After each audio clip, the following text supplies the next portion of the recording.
Okay, next up is Alpha Physics Book Number 1, Wagga, a LITrpg Apocalypse, Change, Earth, Progression, Fantasy. It is 370 pages, $6.99, available on Kindle Limited. Here's the author's description. In the apocalypse, the first weapon we'll have to upgrade is himself. The end of the world as we know it couldn't come at a worse time for Adrian. One minute, he's an operations manager who's overseeing a construction job in the wilderness. The next, an unknown energy force changes the very nature of life itself. From the smallest organism to the top of the food chain, the Earth's surviving inhabitants, its environment, and the very laws of physics have all undergone fundamental transformations. Many of those changes aren't pretty. Plenty of them are deadly. Luckily for Earth, this has happened to other species before, and everyone receives an interface that survivors of similar events have used to navigate through an alien apocalypse, alien landscape. Adrian's going to need every advantage he can get. He's stranded in the middle of nowhere. There are days, maybe weeks of travel between him and his family. In a world full of monsters and mayhem, survival means beating the learning curve. So there we go. It's a little wordy, but he does a good job of describing the setup for the series. It's an RPG Apocalypse story. First book in the series. It is set in Australia. So it's an Australian RPG Apocalypse series. So it actually does a good job of doing all those things. The beginning is a little off-putting, mostly because I think the author is just kind of trying to find his writing legs, I guess. But once it actually gets to the RPG Apocalypse, once that is actually the interface, the RPG class system is explored, and the main character is actually doing some fighting and some adventuring, the story is entertaining and it continues on to be. But the beginning is a little boring.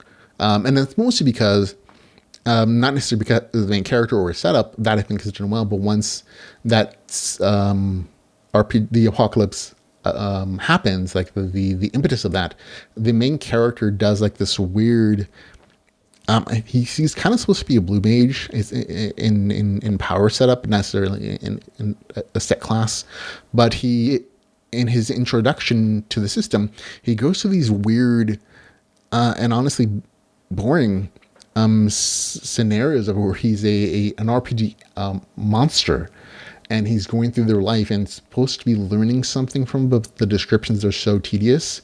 I was like, this is not good, and I generally thought of like putting it down, but I'm glad I didn't, because it's overall a very entertaining story once the main character gets out of that section.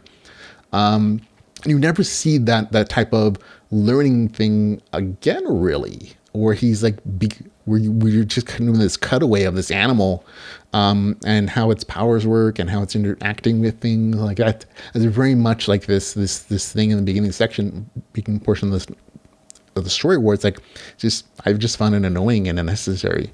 But the story thankfully gets away from that, and his power to becomes different as he progresses his story, and it very much is like his blue mage power system, which I appreciated, and that it has this opportunity for growth potentially, but he does have to work really hard to practice and understand what he's seeing through his RPG interface and through his analysis of like the magical energies of the various monsters that he's killing and absorbing.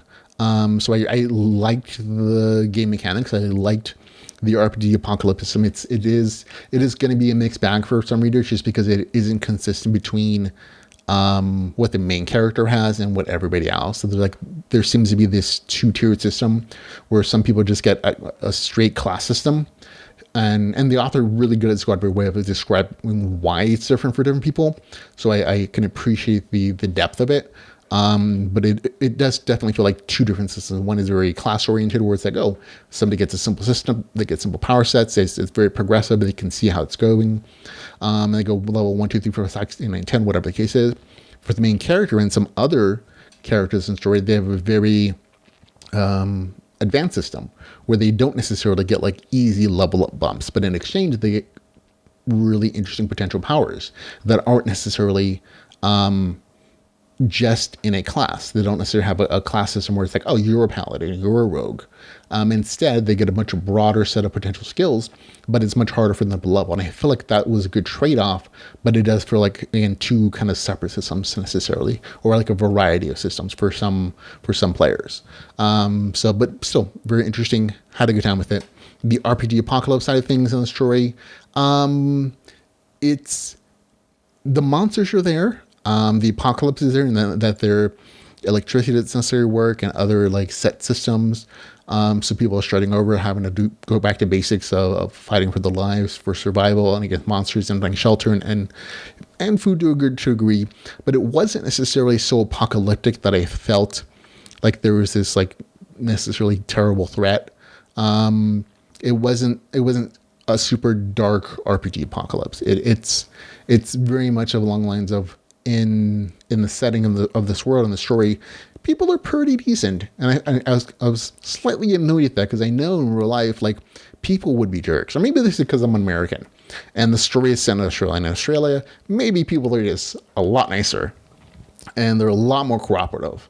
And so from the author's point of view, that seems very reasonable.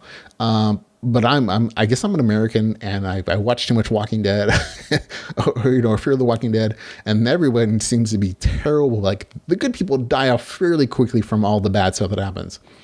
And so that's generally my point of view of like what I expect from the apocalypse side of things, at least some of that existing in the world where you see people are terrible and you see them taking advantage. And that's kind of the norm that you fight against. And you find a much rarer opportunity for good people to survive. So on that side of things are like, okay, that is what it is. It didn't quite meet my expectation on the apocalypse side of things. But overall, still a good time. They had good fights, good system stuff.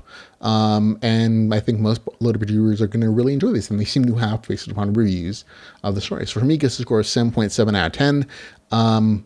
Almost great, just again, loses a little bit just on the RPG, on the apocalypse side of things, and on some of the inconsistencies in the game mechanics, and that everybody in the world doesn't necessarily have the same system, and it is fairly well explained why, but that there are differences for me was like, okay, I can't count on the things I learned from the main character's RPG system necessarily be applied to other people's. So there's that for me, and that is a thing for me and some other readers potentially. But overall, again, really entertaining, really good.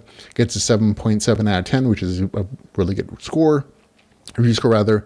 That's Alpha Physics, book number 1, Wagga, with the score of 7.7 out of 10.